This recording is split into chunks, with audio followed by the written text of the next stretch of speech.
podium in Dallas. Well, I don't think I've ever seen a team play to that level in a series in a game like they played this afternoon. They were terrific. I didn't think we played bad to start the ball game, but that second quarter, it was like the roof fell in on us.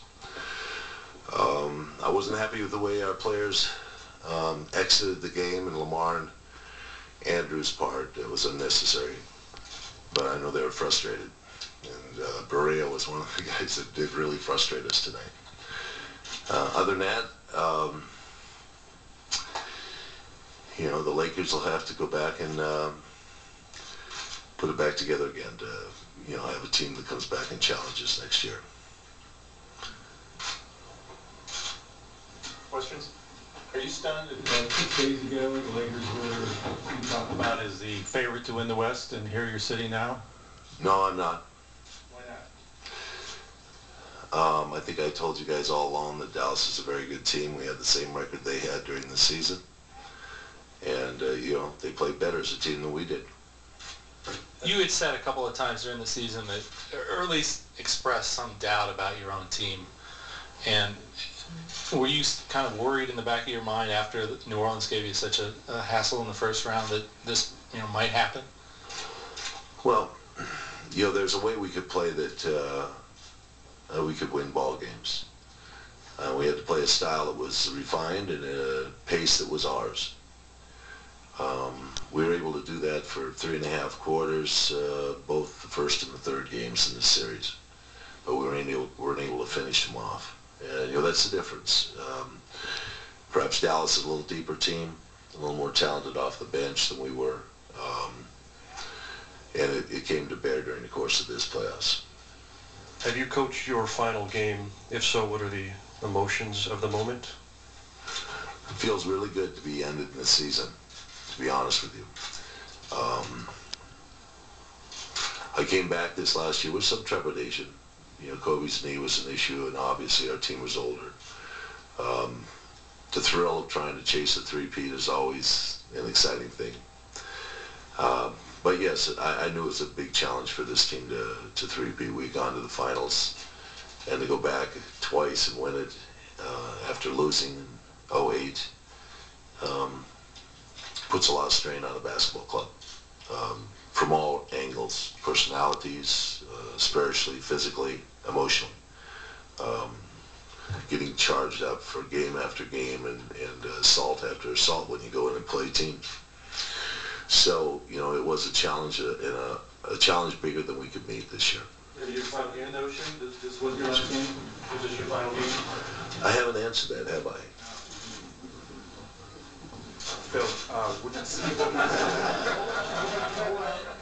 and you're not going to force me to answer it. So, but yes, this is, in all my hopes and aspirations are, this is the final game that, you know, I'll coach. And, you know, this has been a wonderful run. You know, I go out with a sour note after being fined $35,000 this morning by the league, so that's not fun. And, you know, having feeling like I've been chased down the freeway by them. But as Richard Nixon says, you won't be able to kick this guy around anymore. Phil, I know you're not a sentimental guy, but what would you tell the team in the locker room just now?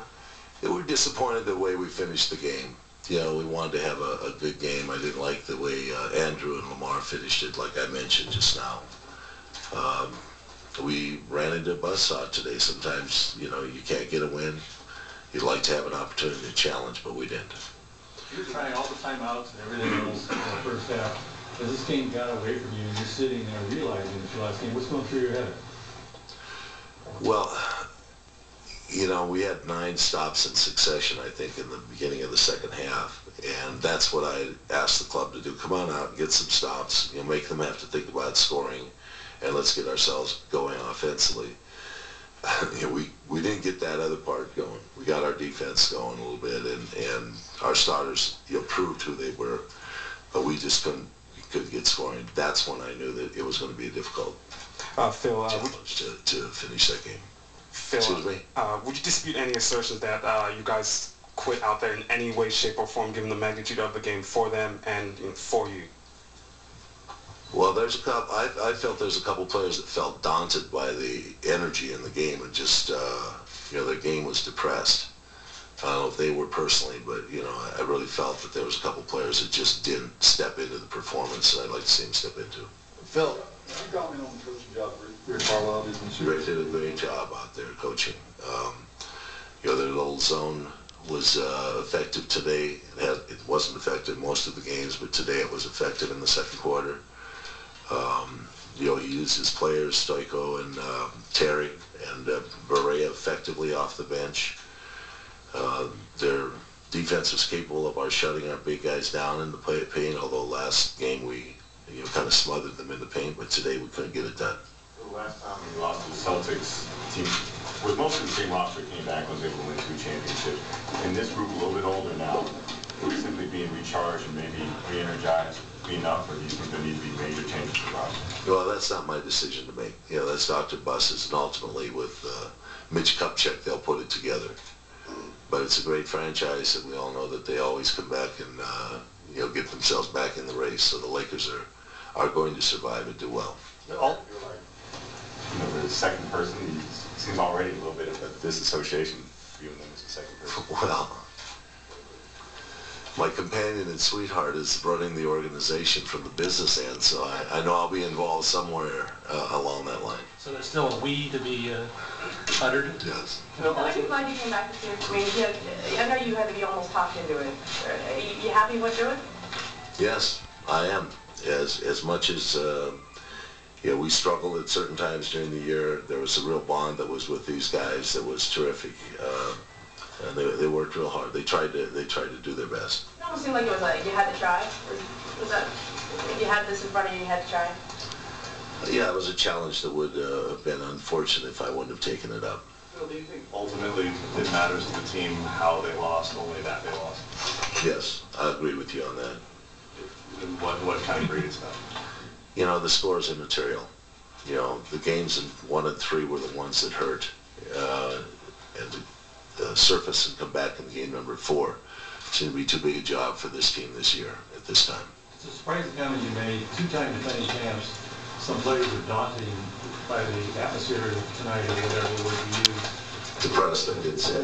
Why is that? If you're 2-time defending champs, this would be the one group you wouldn't think would get that. And I'll ask these guys in a team meeting when they have our team meetings why the performances were the level they were. You don't right now have that answer? I could speculate, but I won't. That's not for me to do. You can do that. You can opine and do that yourself. Phil, in a tongue-in-cheek sort of way, Rick Carlisle said that he respects the fact that you want to retire for a couple of years, but after meditating and smoking peyote in Montana, that you'll come back. Do you have a response to that? Well, first of all, you don't smoke peyote. That's one thing,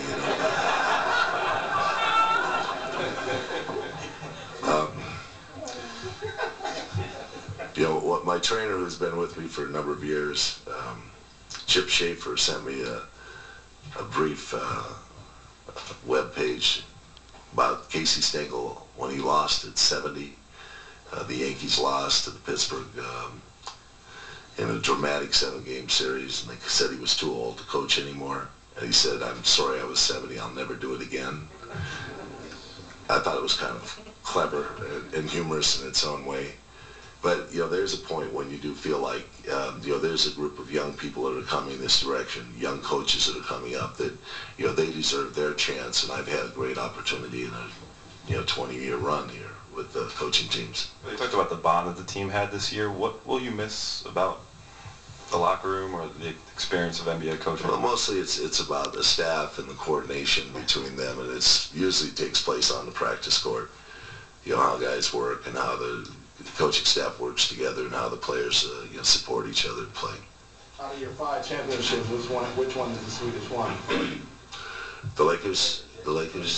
I suppose rebuilding the team and coming back in 2009 to win a championship had to be a great feeling for us to have done it early in the decade and come back late and rebuild that team and come back and win championships. But Champ, being a Hall of Famer like the legendary Barney Mighty Mike Cedrin and having more rings than Douglas Fairbanks, even has Oscars, you have to ultimately take a lot of pride in knowing that you and your Cajun career were nothing but the bee's knees. Amen. Thank you very much.